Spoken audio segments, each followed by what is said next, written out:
Welcome to study session 14, the leadership style. Introduction. Groups can function with varying degrees of leadership. The style of leadership may have positive or negative effects on groups' function.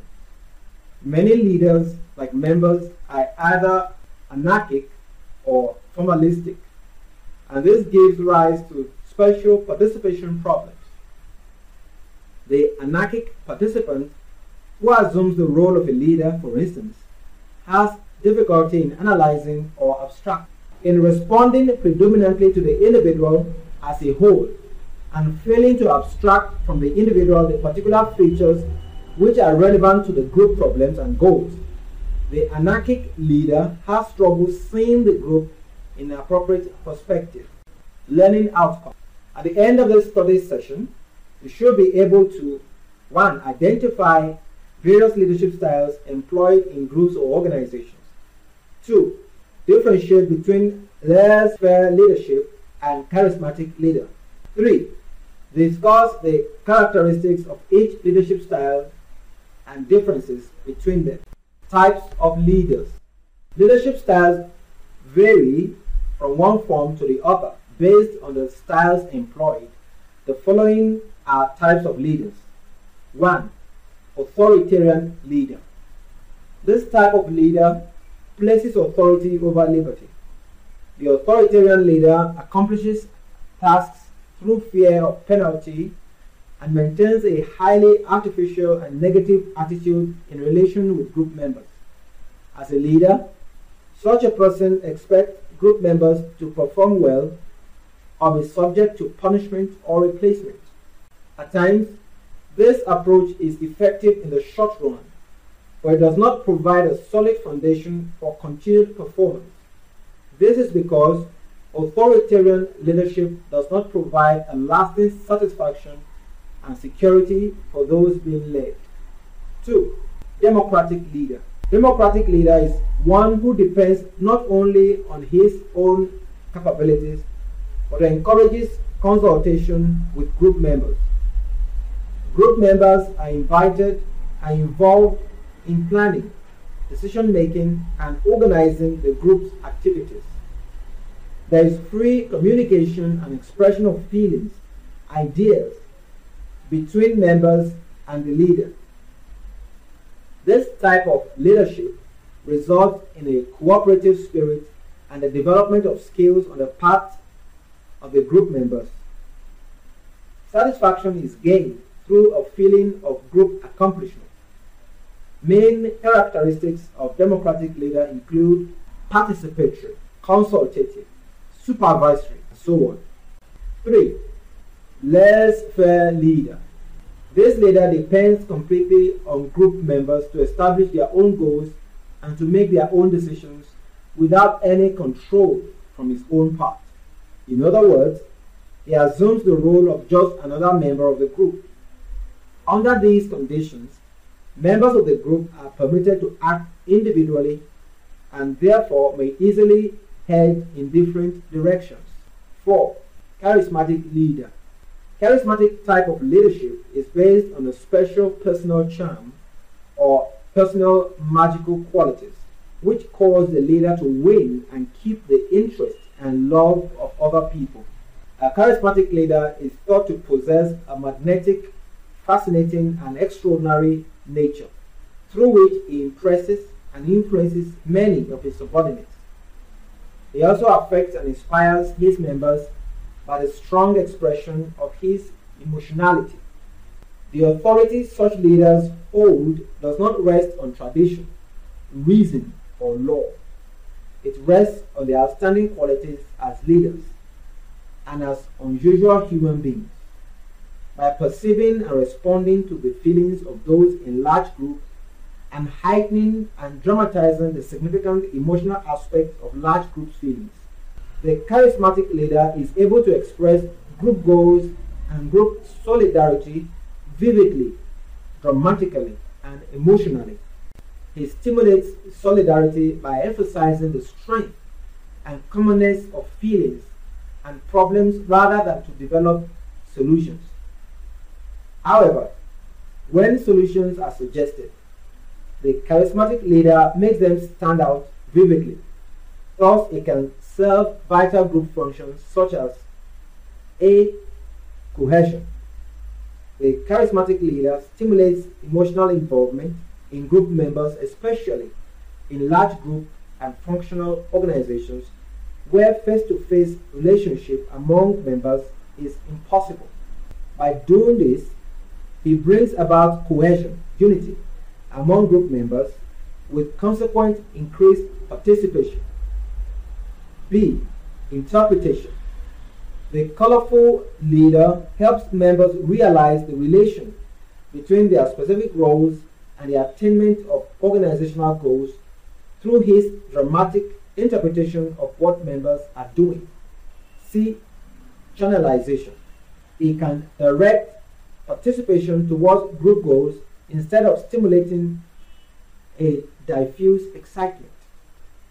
Nonetheless, charismatic authority lacks stable social organization. It has no system of rules, either traditional or rational, which is to guide behavior. It also lacks attempt at routine.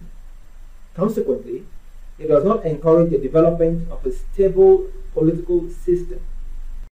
Stability can only be established if the system, based on the charisma of the leader, evolves into a traditional or legal rational system of authority.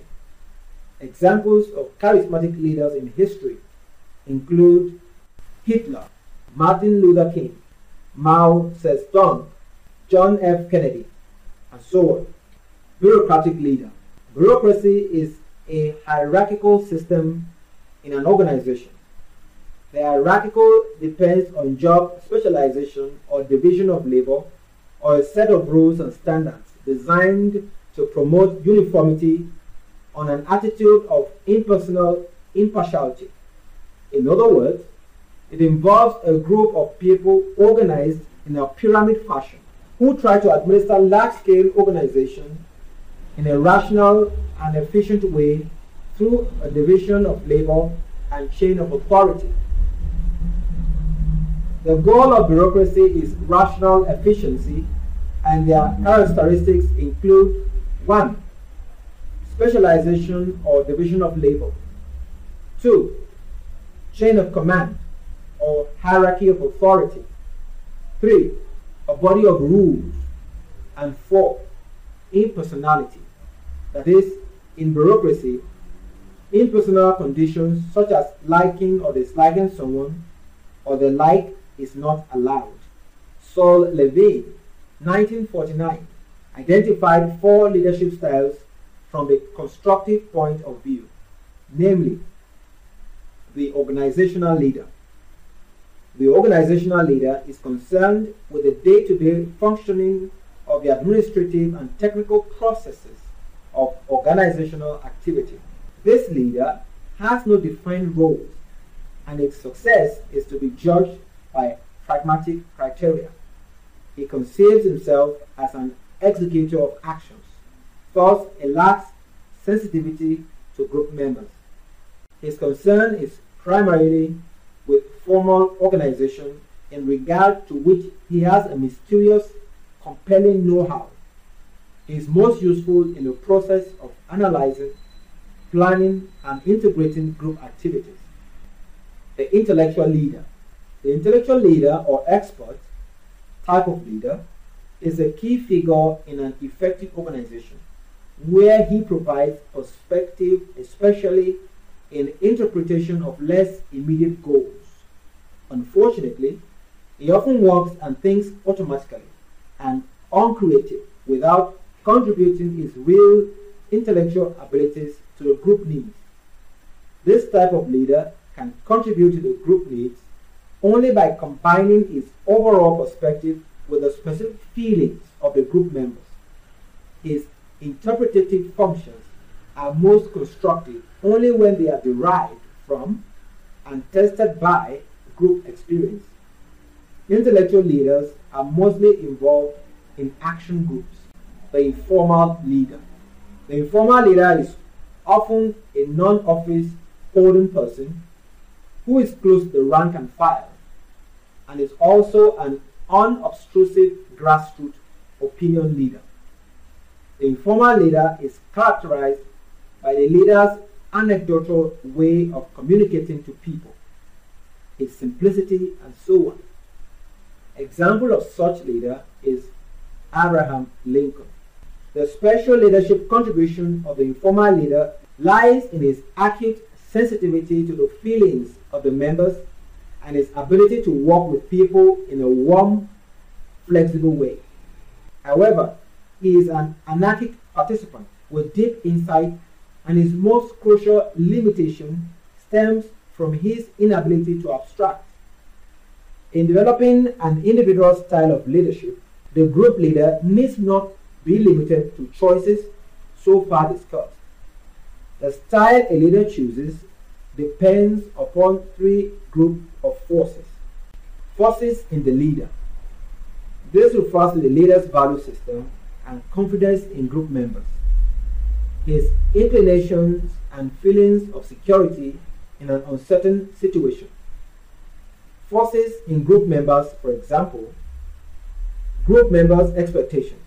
Forces in the situation, for example, type of group, the nature of problems, and the pressure of time.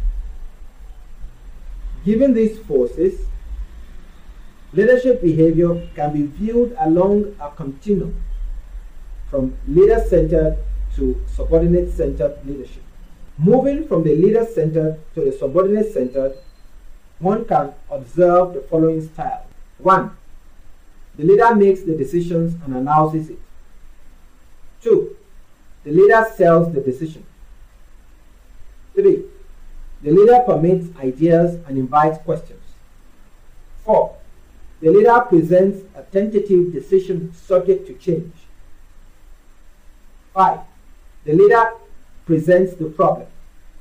6. The leader defines the limits and requests group members to make a decision. 7. The leader permits the group to make decisions within prescribed limits. Summary of study session. In this study session, you have learned that 1. Various leadership styles. These styles include authoritarian leader, democratic leader, laissez-faire leader, charismatic leadership, and bureaucracy type. 2. Other leadership styles are organizational, where the leader is concerned with day-to-day functioning of the administrative, technical processes of organization activity. Intellectual leader, who is mostly involved in action groups and informal leadership. We have come to the end of study session 14. Thanks for listening.